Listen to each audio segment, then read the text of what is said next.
Assalamualaikum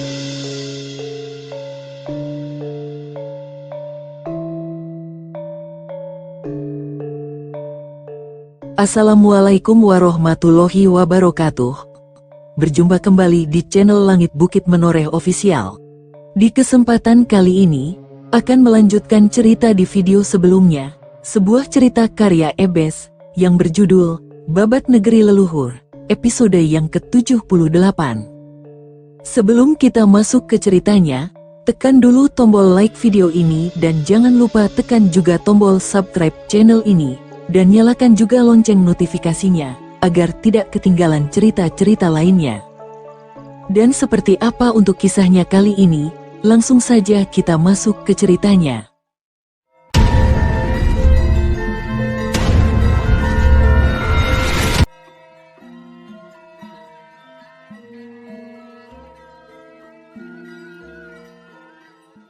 Air, aku mau air, teriak perempuan tua itu lirih. Si lelaki bertubuh gempal yang bernama Lumadi itu segera berlari ke sebuah warung makan yang ada di dekat tempat itu dan kembali dengan kendi air minum. Segera dia mengulurkan kendi air minum pada si wanita tua yang kehausan. Gluk gluk gluk, terima kasih orang baik, semoga Hyang Agung membalas kebaikan hatimu, ujar si wanita tua sambil tersenyum. Hanya air nih, Nini ini mau kemana, kenapa sampai seperti ini? Tanya Lumadi dengan penuh perhatian. Aku mau ke kota Kadiri. Aku ingin bertemu dengan Gusti Pangeran Panji Jayengrana, ujar wanita tua itu sambil tersenyum. Maaf Nini, dengan pakaianmu seperti ini para prajurit Kadiri pasti tidak akan membiarkanmu masuk. Lumadi menatap ke arah wanita tua itu dengan raut wajah kasihan. Tapi ini penting, anak muda. Aku tidak bisa menunggu lebih lama lagi, ujar si wanita tua itu segera bangkit dari duduknya. Namun karena kakinya yang sakit, tubuh tua itu terhuyung-huyung hendak jatuh. Lumadi segera melompat menahan tubuh sang perempuan tua itu. Saat yang bersamaan, dari arah timur Panji Watu Gunung dan Wari Galit memacu kudanya. Melihat itu, Panji Watu Gunung segera menarik tali kekang kudanya diikuti oleh Wari Galit. Kuda seketika berhenti. Dua orang pembesar istana Katang-Katang itu segera melompat turun dari kudanya dan mendekati Lumadi dan wanita tua itu. Ada apa ini? Suara Panji Watu Gunung segera membuat Lumadi menoleh ke arah Panji Watu Gunung. Gusti Pangeran Panji Jayengrana, hamba sedang menolong wanita ini Gusti, jawab Lumadi dengan terbata-bata. Dia gugup seketika. Mendengar sebutan Panji Jayengrana, wanita tua seperti mendapat semangat baru. Segera dia menoleh ke arah Panji Watu Gunung. Apa benar kau adalah Pangeran Jayengrana?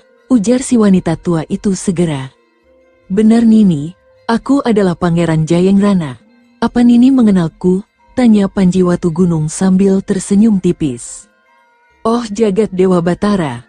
Akhirnya kau pertemukan aku dengan orang yang aku cari selama ini. Namaku Nini Sumbi, aku adalah pelayan Lurah Empu Guritno dari Wanua Padelegan di wilayah perbatasan Kunjang dan Watu Galuh. Aku diutus oleh majikanku untuk meminta bantuan kepadamu Gusti Pangeran.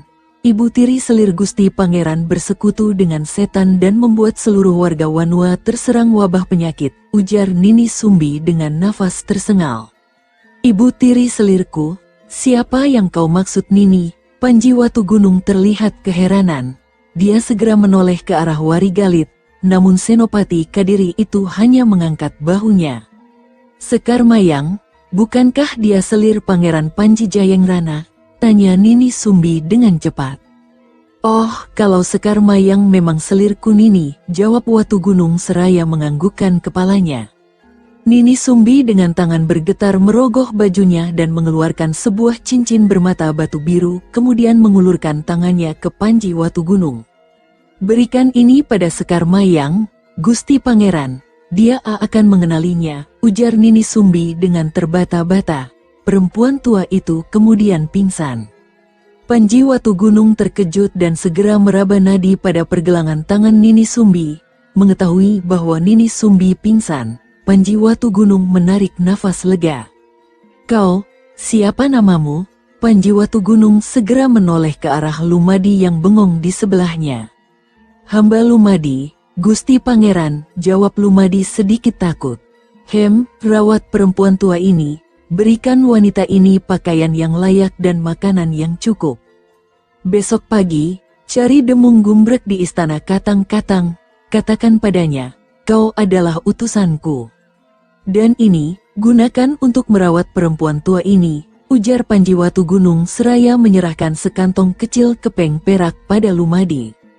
Pria bertubuh gempal itu segera mengangguk tanda mengerti. Panji Watu Gunung segera memasukkan cincin bermata biru itu ke kantong bajunya, kemudian ia melompat ke atas kudanya diikuti oleh Warigalit. Dua ksatria Kadiri itu memacu kudanya menuju ke istana Katang-Katang. Panji Watu Gunung dan Warigalit terus memacu kuda mereka menuju ke istana Katang-Katang. Saat memasuki wilayah kota, semua orang yang berpapasan dengan mereka segera menepi dan membungkuk hormat. Walaupun Panji Watu Gunung sudah sering meminta mereka untuk tidak melakukannya, tapi mereka tetap saja berbuat seperti itu. Ini karena selama di wilayah kota Kadiri, mereka selalu merasa aman. Tidak pernah ada kejahatan yang meresahkan masyarakat. Kalaupun ada, prajurit Kayuwarajan selalu bertindak cepat mengatasi masalah. Para pembesar istana juga melakukan pekerjaan mereka dengan baik. Demung Gumbrek yang mengurus lumbung pangan istana, dan masuknya pajak dan upeti dari 3 wilayah Kayuwarajan Kadiri sangat teliti meski dibantu Weleng dan Gubarja yang setia menemani tugas Sang Demung. Tumenggung Ludaka yang bertugas menjaga keamanan dan ketertiban di wilayah Kayuwarajan Kadiri juga tidak kalah sigap dalam pengamanan. Setiap ada masalah kecil seperti pencurian dan pemalakan, selalu ditangani dengan penuh kebijaksanaan. Patih Saketi selaku Warangka Kayuwarajan Kadiri pun menjalankan roda pemerintahan dengan penuh tanggung jawab. Dia merasa begitu beruntung bisa dekat dengan Pangeran Panji Jayengrana. Dulu dia hanya bekel prajurit di istana Kadipaten Seloageng, sekarang dia adalah patih di wilayah Kayuwarajan Kadiri yang merupakan wilayah penting dalam tata laksana pemerintah Panjalu. Mendampingi seorang Yuwaraja atau putra mahkota sama sekali tidak pernah ada dalam mimpinya. Namun sekarang dia berada di dekat Panji Watu Gunung, maka dari itu, dia tidak pernah lalai menjalankan tugasnya. Empu Gondo Lukito dan Rakeh Kepung pun sama. Mereka merasa beruntung bisa menjadi penasehat Sang Yuwaraja Panjalu.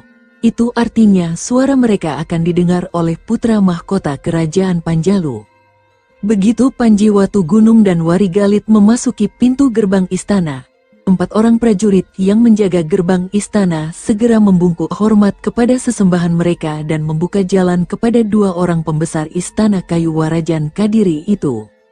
Begitu turun dari kuda, Panji Watu Gunung dan Warigalit segera berjalan menuju ke puri pribadi Sekar Mayang yang ada di samping barat bangunan utama. Para pekatik kuda segera membawa kuda mereka menuju kandang untuk memandikan kuda-kuda junjungan mereka.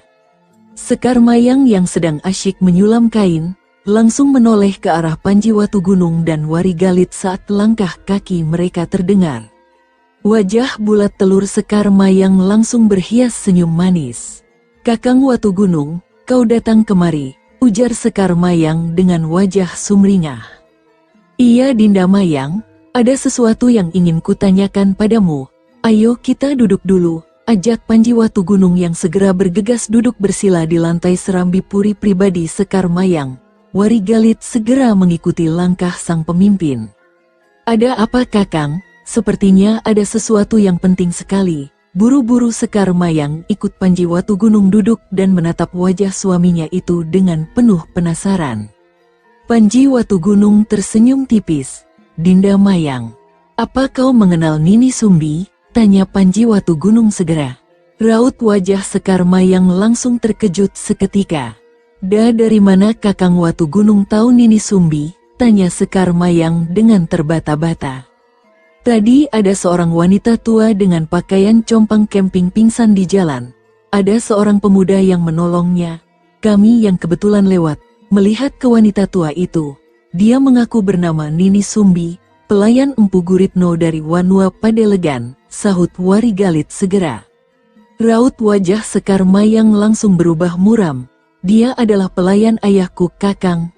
Sejak ibuku meninggal karena melahirkanku, hanya dia yang merawatku. Ayah menyalahkanku atas kematian ibu hingga dia tidak pernah sayang kepadaku. Dia selalu menjaga jarak denganku karena aku dianggap sebagai pembawa sial untuknya.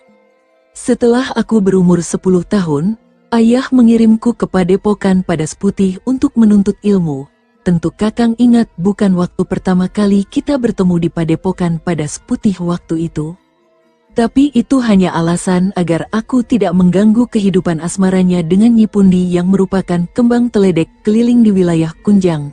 Perempuan itu dinikahi oleh ayah saat aku baru saja diantar ke Padepokan. Aku benci ayah sejak saat itu. Karena itu aku tidak mau sampai Kakang Watu Gunung mengenal orang tuaku. Aku mau bercerita karena Nini Sumbi yang datang mencariku. Kalau tidak selamanya aku akan menutup mulutku rapat-rapat, cerita Sekar Mayang yang mulai berkaca-kaca matanya. Kepahitan dan luka hidup di masa lalu seakan disiram dengan air garam. Panji Watu Gunung segera memeluk selir keduanya itu dengan penuh kasih sayang. Dia pun akhirnya memahami apa yang membuat perangai Sekar Mayang yang pemarah dan seenaknya sendiri. Itu semua untuk menutupi kerapuhan hatinya yang terpuruk di kehidupan masa lalunya. Kau tidak boleh begitu, Dinda Mayang, bagaimanapun dia tetap ayahmu. Kita tidak bisa membenci orang tua kita hanya karena perbuatannya. Jangan menjadi picik hanya karena dibutakan oleh perasaan benci, ujar Panji Watu Gunung sambil tersenyum tipis. Iya Kakang, aku mengerti. Tapi ayah, belum sempat Sekar Mayang meneruskan kalimatnya, Panji Watu Gunung segera merogoh kantong bajunya dan mengeluarkan sebuah cincin bermata biru. Mata Sekar Mayang langsung terbelalak melihat cincin bermata biru di tangan Panji Watu Gunung itu. Ini cincin ayah, bagaimana bisa ada di tanganmu Kakang? Gugup sudah Sekar Mayang. Nini Sumbi memberikan ini kepadaku. Katanya Wanua Padelegan sedang dalam masalah. Seluruh penduduk terkena wabah penyakit aneh. Menurut Nini Sumbi, ini karena ibu tirimu bersekutu dengan setan, jawab Watu Gunung sambil memandang ke arah Sekar Mayang. Apa ini tidak boleh dibiarkan Kakang. Aku mohon tolong ayahku Kakang. Air mata bening langsung tumpah dari mata Sekar Mayang. Menghadapi ilmu teluh dan guna-guna, hanya satu orang yang pas untuk mengatasinya. Kau tenang saja Dinda Mayang, aku tidak akan tinggal diam. Kakang Warigalit, aku minta tolong, jemput Empu Soma dari Ranja. 3 hari lagi kita bertemu di Pakuwon Kunjang. Aku tunggu kedatanganmu di sana, perintah Panji Watu Gunung segera.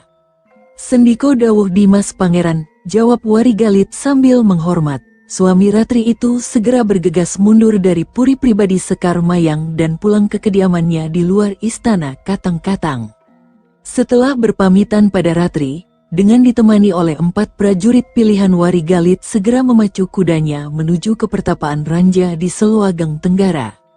Setelah sehari semalam melakukan perjalanan, melewati Pakuwon Randu, Palah, Ganter dan Bedander, Warigalit dan pengiringnya tiba di pertapaan Ranja. Resi Empu Soma menyambut kedatangan Warigalit dengan penuh sukacita. Setelah berbincang-bincang sejenak dan mendengar cerita Warigalit, Empu Soma mengerutkan keningnya. Aku dulu pernah mendengar, di timur Kunjang ada seorang dukun wanita yang katanya merupakan murid Nyai Calon Arang, seorang ratu ilmu hitam dari wilayah sekarang menjadi Kadipaten Karang Anom yang sempat mengalahkan Prabu Airlangga. Menurut berita yang kudengar, dukun itu mampu memporak-porandakan sebuah kampung hanya dalam waktu 1 malam. Kalau tidak salah, namanya Nyi Polok. Dia sangat sakti dan berbahaya. Kalau sampai benar ibu tiri Gusti Selir bersekutu dengan dia, maka pagebluk akan melanda wilayah Padelegan, ujar Empu Soma sambil mengusap jenggotnya. Lantas bagaimana langkah kita selanjutnya Resi? Tanya Warigalit kemudian. Aku akan mengajak adik seperguruanku. Dia lebih pintar dalam memusnahkan ilmu hitam daripada aku yang hanya bisa meramal dan memasang pelindung. Hari ini juga kita berangkat ke Kunjang, jawab Empu Soma sambil tersenyum tipis. Hari itu juga, Warigalit mengawal Empu Soma dan adik seperguruannya yang bernama Empu Sukrasana berkuda menuju Pakuwon Kunjang. Karena daya linuwih dari Empu Soma, kuda mereka tetap bugar semasa perjalanan jauh itu, pun para prajurit yang mengawal sama sekali tidak merasakan letih sehingga dalam waktu sehari semalam mereka telah sampai di Kunjang. Sementara itu, Panji Watugunung yang hendak berangkat berdua dengan Sekar Mayang ke Kunjang, terpaksa mengizinkan Naganingrum dan Dewi Srimpi untuk ikut karena Naganingrum mogok makan jika tidak diajak, sementara Dewi Srimpi berangkat atas usulan Dewi Anggarawati yang khawatir dengan wabah yang merebak. Mereka berempat sampai di Pakuwon Kunjang saat tengah hari bersamaan saat Warigalit, Empu Soma, Empu Sukrasana dan prajurit pengiringnya sampai di istana Pakuwon Kunjang. "Ah, kebetulan sekali kita datang bersamaan, Dimas Pangeran Panji," ujar Warigalit yang segera melompat turun dari kudanya. "Sudah diatur oleh Hyang Agung, Kakang Warigalit." "Guru Resi, kita bertemu lagi," ujar Panji Watugunung sambil tersenyum. "Nak Mas Pangeran, kita memang benar-benar berjodoh. Datang ke Kunjang pun bersamaan," Empu Soma tersenyum tipis. "Perkenalkan, ini adik seperguruanku, Empu Sukrasana. Dia yang akan membantu kita mengatasi masalah ini," imbuh Empu Soma sambil memperkenalkan seorang kakek tua berjenggot putih dengan bekas luka pada pipinya. Si kakek tua itu segera membungkuk hormat kepada Panji Watugunung. "Mari kita berbincang di dalam saja, Gusti Pangeran," ujar Rakeh Bango, sang Akuwu Kunjang yang menyambut kedatangan mereka. Panji Watugunung segera mengikuti langkah sang Akuwu ke balai peristirahatan Pakuwon Kunjang diikuti ketiga istrinya, dua resi pertapaan Ranja dan Warigalit serta keempat pengiringnya. Setelah mereka duduk bersila di lantai serambi bangsal peristirahatan tamu Pakuwon, Panji Watugunung segera membuka percakapan. "Kikuwu, aku mau bertanya, apa Wanua Padelegan masih merupakan wilayah Pakuwon Kunjang?" tanya Panji Watugunung segera. "Benar Gusti Pangeran, Padelegan masih wilayah Pakuwon Kunjang." "Memang ada apa Gusti Pangeran?" Rakeh Bango menghormat pada Panji Watugunung. Aku dengar wilayah itu terserang wabah penyakit aneh. Apa kau tidak tahu masalah ini?" Panji Watugunung menatap ke arah Rakeh Bango segera. "Mohon ampun beribu ampun Gusti Pangeran, pada pisauanan para rama tempo hari, tidak ada laporan mengenai masalah ini kepada hamba, Gusti Pangeran. Empu Guritno juga tidak berbicara apa-apa mengenai masalah ini." Rakeh Bango menunduk tak berani menatap ke arah Panji Watugunung. "Berarti masalah ini terjadi baru-baru saja. Aku minta padamu untuk menyiapkan bahan makanan dan obat-obatan untuk dikirim ke Padelegan. Padelegan masih wilayahmu, jadi semua tanggung jawab ada padamu. Besok pagi aku dan para resi ini akan ke sana untuk melihat keadaan masyarakat yang ada di sana," titah Panji Watugunung segera. "Sendiko dawuh Gusti Pangeran," ujar Rakeh Bango sambil menyembah kepada Panji Watugunung. Malam itu, mereka beristirahat di balai peristirahatan Pakuwon Kunjang. Sekar Mayang yang mendapat giliran jatah menemani tidur sang suami, tersenyum manis sambil menggandeng tangan Panji Watugunung menuju kamar peristirahatannya. "Kakang Watugunung, terima kasih banyak karena Kakang mau mendengarkanku dan menuruti keinginanku," ujar Sekar Mayang yang menyenderkan kepalanya di pundak sang suami. "Sudah kewajibanku Dinda Mayang. Kau adalah istriku, kesedihanmu juga kesedihanku. Yang penting Dinda berdoa kepada Hyang Agung agar ayahmu baik-baik saja," jawab Panji Watugunung segera. Sekar Mayang menatap wajah Panji Watugunung dengan penuh perasaan cinta. Perlahan dia mulai mendorong tubuh Watugunung ke ranjang, dan malam itu dia melayani Panji Watugunung sepenuh hati dan jiwanya. Pagi menjelang tiba di Pakuwon Kunjang. Suara kokok ayam jantan riuh bersahutan membangunkan semua penghuni istana Pakuwon Kunjang. Langit timur mulai memerah pertanda sang matahari sebentar lagi muncul. Nyanyian ceria para burung yang hinggap di dahan pohon semakin menggeliatkan suasana pagi hari itu. Panji Watugunung segera terbangun saat sebuah kecupan mesra mendarat di pipi kanannya. Pangeran Daha itu mengucek matanya sebentar, kemudian dengan jelas melihat bahwa Sekar Mayang sudah berdandan cantik di samping peraduannya. "Tumben kau bangun pagi sekali, Dinda. Ada angin apa yang membuatmu begitu bersemangat?" Panji Watu Gunung tersenyum dan segera bangkit dari ranjang tidurnya. "Kakang Watu Gunung ini, aku bangun pagi sekali saja sudah disindir. Besok-besok aku bangun siang lagi saja," ujar Sekar Mayang sambil mengerucutkan bibirnya. "Hehehehe, begitu saja sudah marah.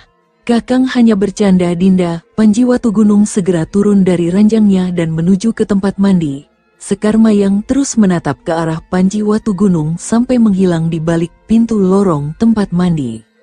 Seusai mandi dan bersiap-siap, Panji Watu Gunung dan ketiga istrinya segera menemui Wari Galit dan 2 resi pertapaan Ranja serta 4 prajurit pengawal.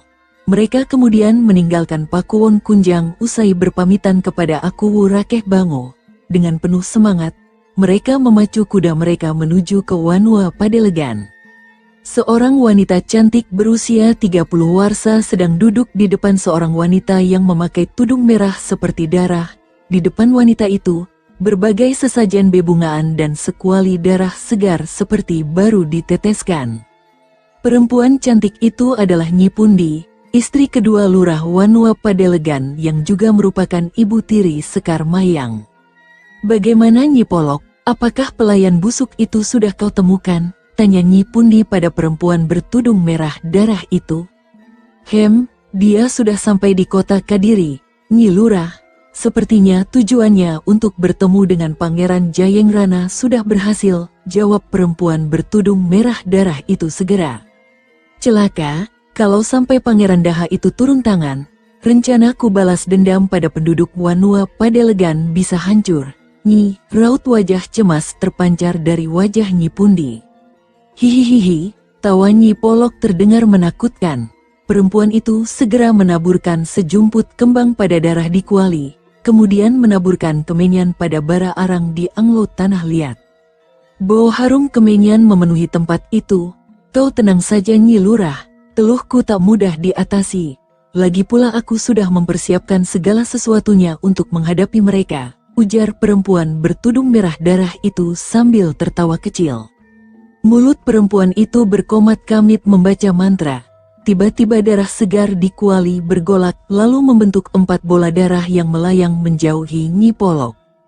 Perlahan dari bola darah itu muncul asap pekat kehitaman disertai angin kencang. Lalu 4 makhluk mengerikan muncul. "Ada apa kau memanggil kami, Nyi Polok?" Suara seram dari seorang makhluk besar hitam dengan 2 tanduk besar terdengar.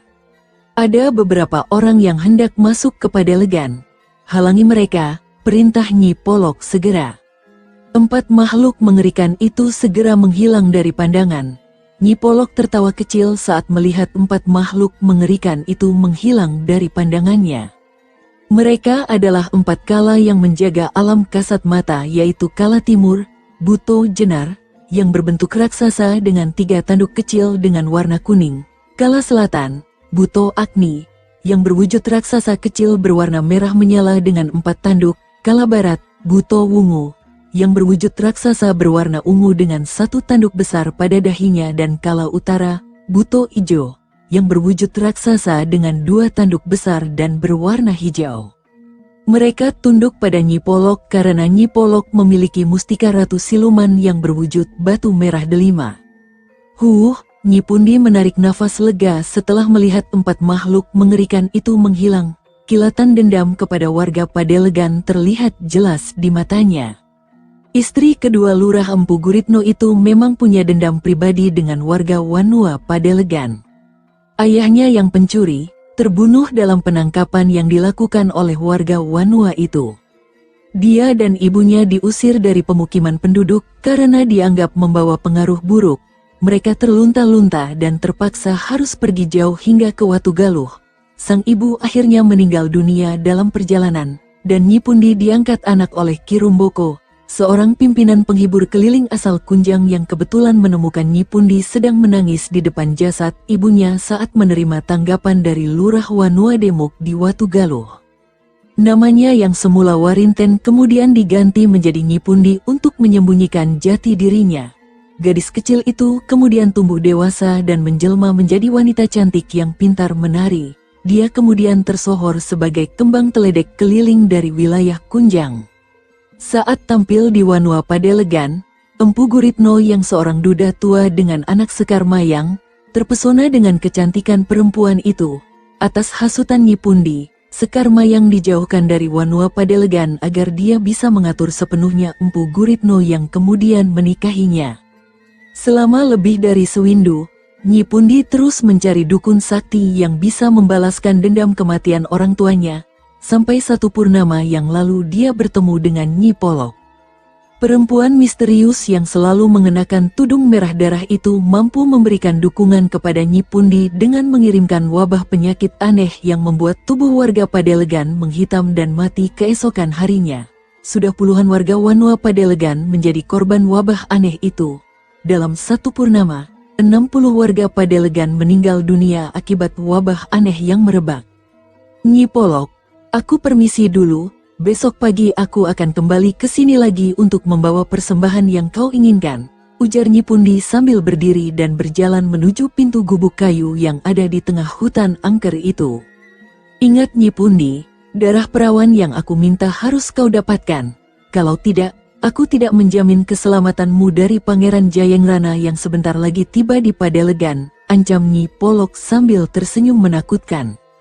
Kau tenang saja Nyi Polok, aku sudah punya calon korban yang kau minta. Besok pagi aku akan membawanya kemari, ucap Nyi Pundi sambil melangkah keluar dari gubuk kayu. Di luar gubuk, seorang lelaki muda berbadan tegap sudah menunggu Nyi Pundi. Sudah selesai Nyi? Tanya si lelaki muda berbadan tegap itu segera. Sudah, Kakang Surenggono tenang saja. Asal Kakang mau menuruti perintahku, nanti Kakang bisa menikahiku setelah tua Bangka Guritno itu mampus, dan kita bisa menguasai Wanua Padelegan berdua. Kakang Surenggono masih mencintaiku bukan? Nyi Pundi menatap wajah Surenggono sambil tersenyum manja. Tentu saja masih Nyi. Kalau tidak buat apa aku repot-repot mengikuti semua perintahmu, ujar Surenggono sambil meraih pinggang ramping Nyi Pundi. Dengan genit, Nyi Pundi mencium pipi Surenggono. Dua orang di mabuk asmara itu segera melangkah meninggalkan gubuk kayu Nyi Polok di tengah hutan angker. Setelah pasangan selingkuh itu memadu kasih di balik bebatuan besar di tepi alas angker, Nyi Pundi celingukan melihat sekeliling. Setelah dirasa aman, perempuan cantik itu segera berjalan kaki menuju ke arah rumah Empu Guritno. Sementara Surenggono dari kejauhan mengikuti langkah sang istri lurah Wanua Padelegan itu. Sementara itu rombongan Panji Watu Gunung yang meninggalkan istana Pakuwon Kunjang, sudah mendekati tapal batas wilayah Wanua Padelegan. Saat mereka hendak melewati tapal batas Wanua, tiba-tiba angin kencang berhembus dari arah timur. Wus! Kuda-kuda mereka langsung meringkik keras dan menghentikan langkah. Ada apa ini Guru Resi? Tanya Panji Watu Gunung sambil berusaha keras mengendalikan kudanya yang tidak mau memasuki wilayah Wanua Padelegan. Jagat Dewa Batara, rupanya ada yang tidak mau kita masuk ke Wanua ini, Nak Mas Pangeran. Adi Sukrasana, lakukan tugasmu, ujar Empu Soma sambil menoleh ke arah Empu Sukrasana yang sudah memutar tasbih biji genitri dengan cepat. Tangan Empu Sukrasana segera menangkup di depan dada di antara tasbih biji genitrinya.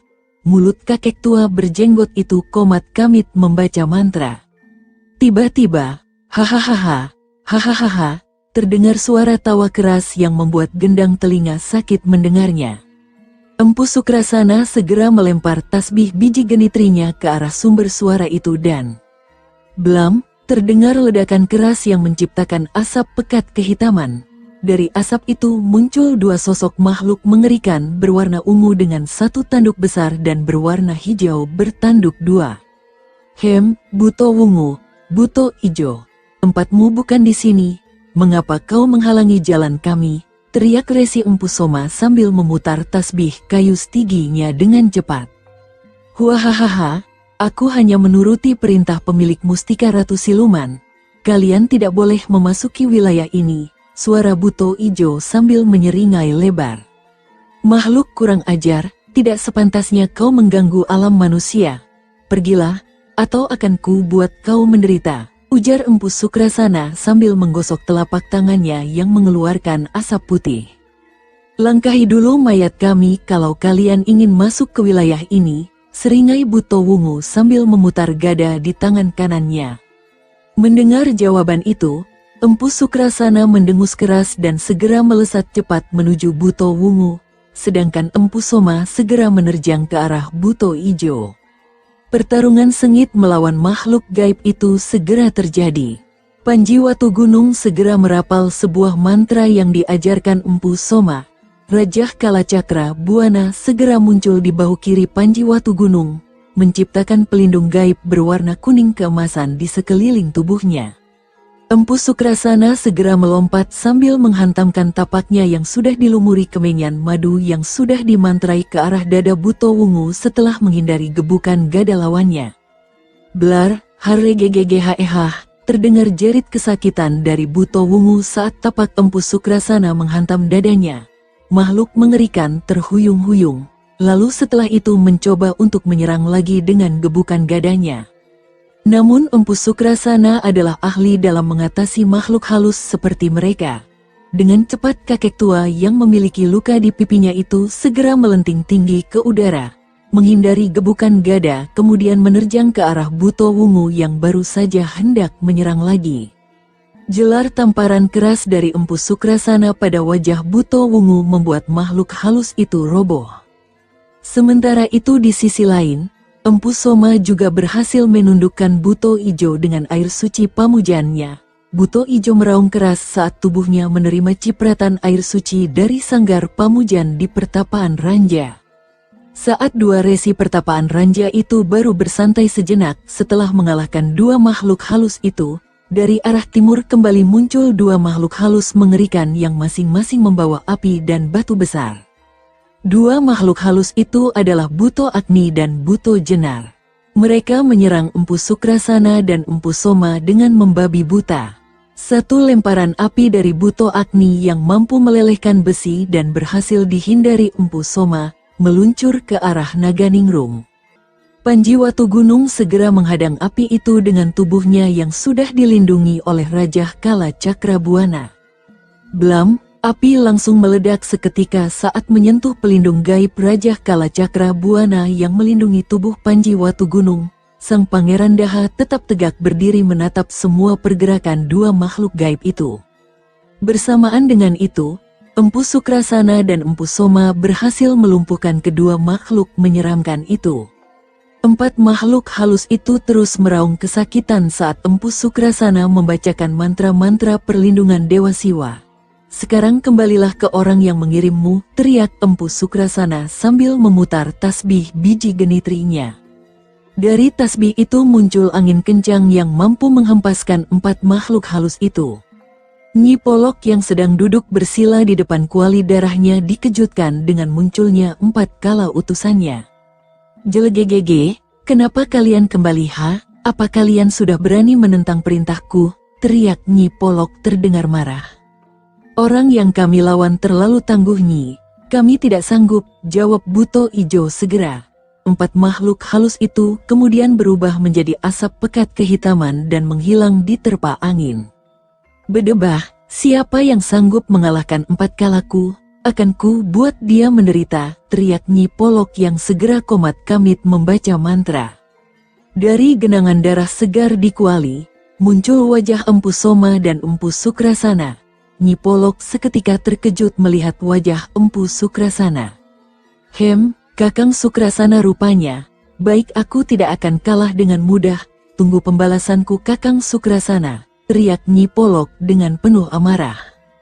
Bicara tentang Nyi Polok, perempuan bertudung merah darah itu memang mengenal Empu Sukrasana. Resi tua itu adalah bekas suaminya. Karena Nyi Polok mempelajari ilmu Pangiwa alias ilmu kebatinan hitam, maka Empu Sukrasana memutuskan untuk berpisah dengan Nyi Polok. Empu Sukrasana kemudian bergabung dengan pertapaan Ranja untuk memperdalam ilmu agama dan kebatinannya.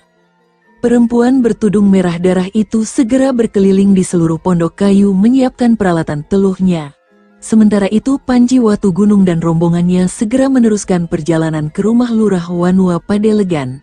Empu Guritno yang tak lain adalah ayah dari Sekar Mayang.